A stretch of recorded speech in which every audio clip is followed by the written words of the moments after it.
You are listening to The Growth Signal. My name is Alyssa Nolte, And I'm Perry Sheraw.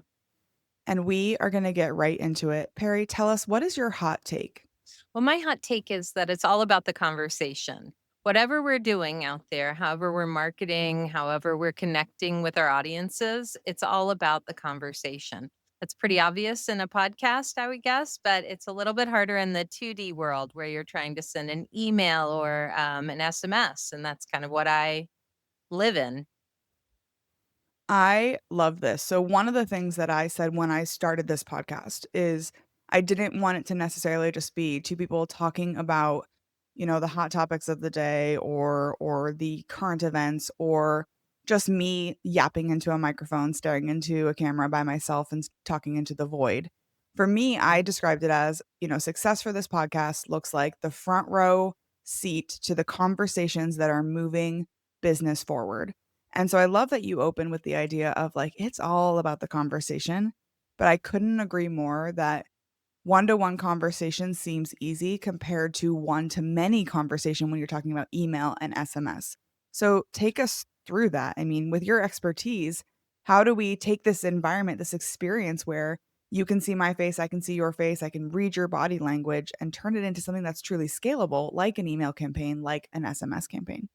Well, it's interesting. I find myself saying this over and over again. I've been in this business for 20 years, communicating through digital means and 20 plus years, really. And I find myself saying the same thing that I say to my daughter when I'm homeschooling her and she's trying to write an essay. I say, write it like you would say it to your friend. And I feel like a lot of times we in marketing can write something, draft a comment, draft a response to something, and we forget that someone human is going to read it on the other end. So we need to, after we write it, we read it out loud. And it's sometimes as simple as that. It's also a great idea to kind of have, as Seth Rogen says, have your trust circle where there's people that are your colleagues, maybe at work, even if you're a one man show, or one woman show, maybe your colleagues at work or somebody you could say, hey, does this resonate with you? Do you get what I'm saying here? And definitely just make that a priority to hear it out loud. In my early business days, one of the things that I would do because like all of us, we are trying so hard. We're trying to sound smart and intelligent and like we have something really unique and mysterious and we want you to come to play in our sandbox and see what we have to offer. And so Mhm. a lot of times we as baby entrepreneurs, I'll call us, start with this, well, I have to be smart and I have to be intelligent. Who's going to want to hire someone who, doesn't use big fancy words all the time? And so Right. I was writing my copy that way, Oh, and then I yeah. finally got really good advice from a friend of mine who said, "Grab your copy, go stand in the mirror, and I want you to read it to yourself. And then I Hmm. want you to think about the moment where if someone was saying this to your face, that you would think of them as a pretentious asshole." And I was like, Yeah. "Oh my god," it happened in, like, the first topic sentence. And it was like, "Okay, note to self, don't be a Yeah. pretentious asshole in your copy." But it is Right. it is really hard because there's a Yeah. balance between credibility and authenticity and figuring out how do you stand out in a very crowded marketing landscape. Right. Yeah, and that does come down to being relevant. I mean, top of funnel communications are different than and those are going to be much more catchy, much louder, much shorter, right? But once you get into, one step down from that and you're kind of in the funnel and you're trying to promote someone through to or push someone through to close, you want to just make sure that you are speaking to them where they are in the customer journey. That's why it's so important, whatever your business, whatever you're doing, big or small, or even a portion of a business, you're just a department head or even a marketing manager for one particular product, that you have whiteboarded that customer journey. And you can use online tools. You can do it the old fashioned way. Don't get caught up in how, but whiteboard each of the steps that someone is going to take all the way through to close, B2C, B2C, B2B, whatever it is, and then go through with three examples of the ideal personas and experience what they're going to feel at those steps. Once you do that, you're going to understand what copy will resonate with them at each of those steps. I think it's so important too for us to really think about what are all the things that we need to take them through. And I'd love to get your Yeah. perspective and take that a step further on that journey. So I had someone on the show, God, it had to have been months ago now, who said that customer journey maps are one of her least favorite things, not because they're not useful, not because they're not important, but so often we as the business design the journey for ourselves rather Right. than the designing for the journey for the customer. So there's the difference between what a customer has to do in order to do business with you, which could be like talk to a salesperson, sign a contract, and do the onboarding, right? Those are the very Mhm. bare minimum things that they have to do in order to do business. Then Mhm. there are the things that we would like them to do, which is fill out a form and tell us more about their initiatives and what are and give us information on what we can upsell them on and all of these things that would be helpful to us as a business. But Right. we forget there's that flip path of what the customer needs, what the customer wants, what would be helpful to the customer. And so how you marry all of those things is your true customer journey, not your customer acquisition process. That's 100% accurate. And I feel her pain when she says she doesn't like it. If you don't sit down and do that second step where you're going through kind of three ideal customers experience as they go through those steps, what are they thinking? What are they feeling? I feel like at some point in the world of marketing, the term persona became a bit metaphysical and it became intimidating, I think, for some people. And, I found my best way through that a few years back, several years back, was sticky notes, whiteboard the touch points in the customer journey and then start with different.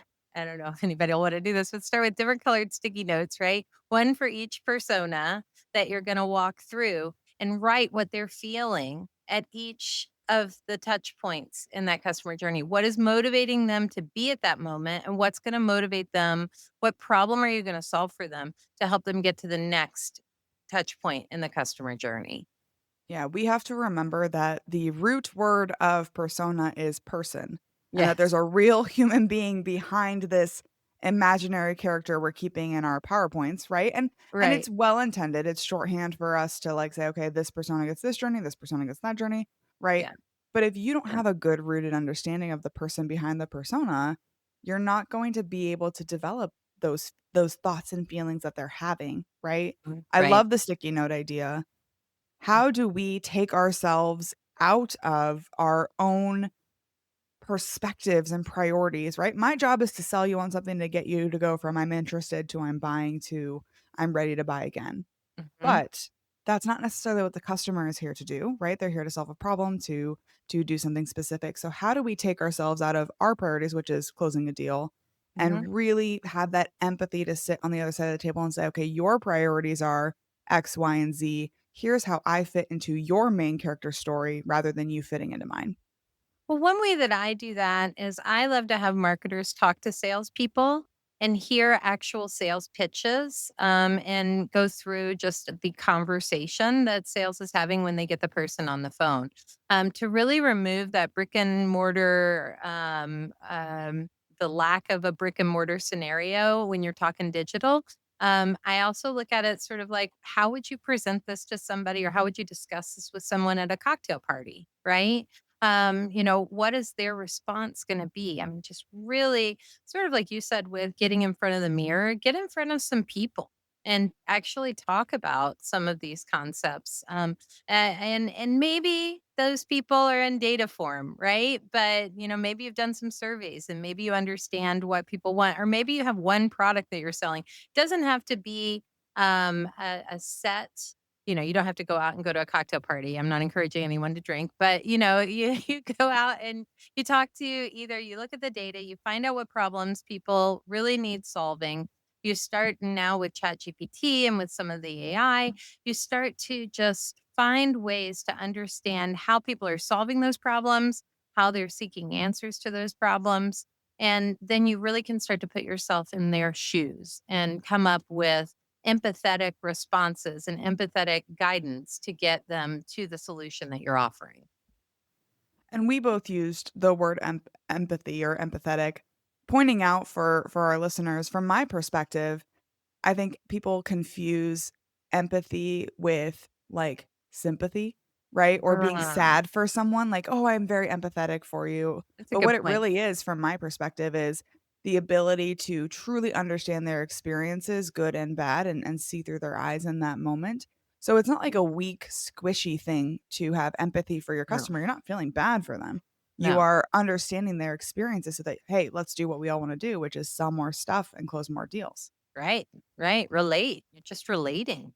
You know, we're trying to relate to who you're talking to so that you're relevant and you resonate with them.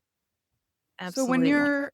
you're looking at how do we take this human experience, this one-to-one communication, and we start to translate it into much more short form content, right? You're going to give me more conversational wiggle room to kind of circle around the point in a one-to-one conversation or on a podcast or, in a human experience. But Or yeah. in this attention economy, I don't feel like there's much room for not getting straight to the point when it comes to campaigns and SMS. So how do you find that message? How do you drill down to that level?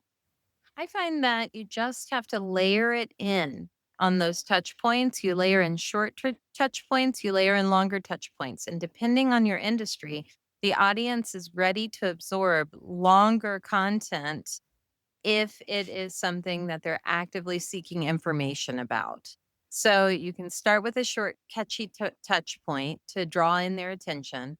And then, depending again on the industry, for example, health and wellness, I often find that folks who are on health and wellness newsletter subscriptions, they are ready to read longer content. They will read long content in an email and then click read more. If it's a and that's true for a lot of longer sales cycle items or items with a large number of repeat purchases. When it comes to the quicker one hit wonder kind of products, then yeah, you're going to stay shorter. You're going to be super problem solving focused and as helpful as possible. And maybe you layer in a few longer pieces that talk about additional ways they can solve their problem. When I am trying to decide where my product really fits, is there any, like, hard and fast rule to know, okay, I need to do something that's kind of a hook, a short form hook that opens with a call to action or closes with a call to action to more long form nurturing content? Or can I get away with this more quick hit? Like, how do I know where my business falls in that kind of dichotomy? Or is it a Yeah. spectrum? You'll know by testing. You can do your research, you can find out what others in the industry suggest, but you're gonna know your audience by testing. If it's a small group, that's gonna take longer and you're gonna have to go with kind of the prevailing wisdom, right? You find someone says, "This was very successful for me." They are successful, they're in your industry, then you're mirroring them and you're starting to continue to build your audience. Now, your audience may at some point become different than their audience. You may serve a separate niche that they aren't serving, and your audience may crave different types of content from you. And that's when you will understand when to maybe sample out, just test out, A B test a longer form versus a shorter form email and see which one gets the most clicks. Open rates, and I know we're talking email, but we also mean SMS. But open rates for email get a lot of attention. And really, you need to focus on the click rates. I mean, open rates are important for the health of your database, but focusing on that actual engagement, are people hearing your conversation? Are they responding to it? Are they progressing forward? That is essential to pay attention to and test, test, test. I love that you point out the difference between an open rate and actual engagement. I'll use a very personal example on a very, like, small scale.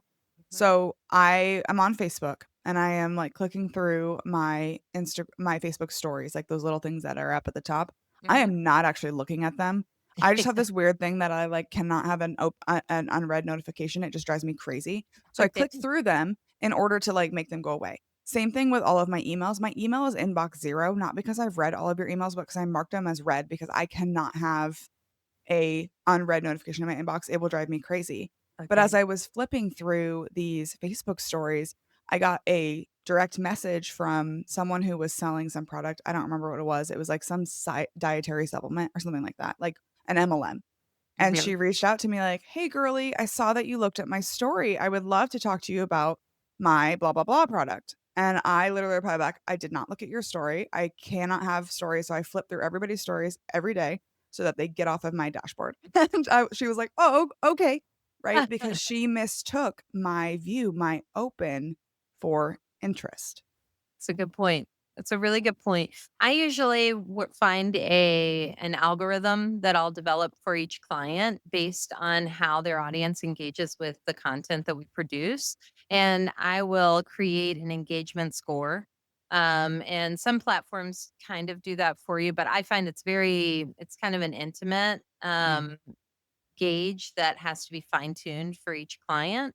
And so I will come up with an engagement score. It may involve like 2 visits to a website plus 3 clicks, and then that'll start to register on the radar. I think that, somebody who is reaching out after just an open probably isn't getting a lot of leads, right? And so they're Or at just, least not good ones, not real yeah. leads that are gonna close. Yeah, that's the truth. And so I know when I've served on teams that really help supply the leads to sales, right? I have had circumstances where, our lists are small. And so they want to see everything that shows a sign of life, right? And then I've also had much more sophisticated arrangements where I just filter out anything that doesn't really meet X level of engagement score. What do you think is the biggest blind spot leaderships, marketing leaders, companies have when it comes to crafting an email or SMS or any kind of like digital marketing strategy? I think it has the disconnect between things like marketing emails and transactional emails. The disconnect, it's commonly referred to as silos, but silos again becomes a little more metaphysical, a little more like confusing to people.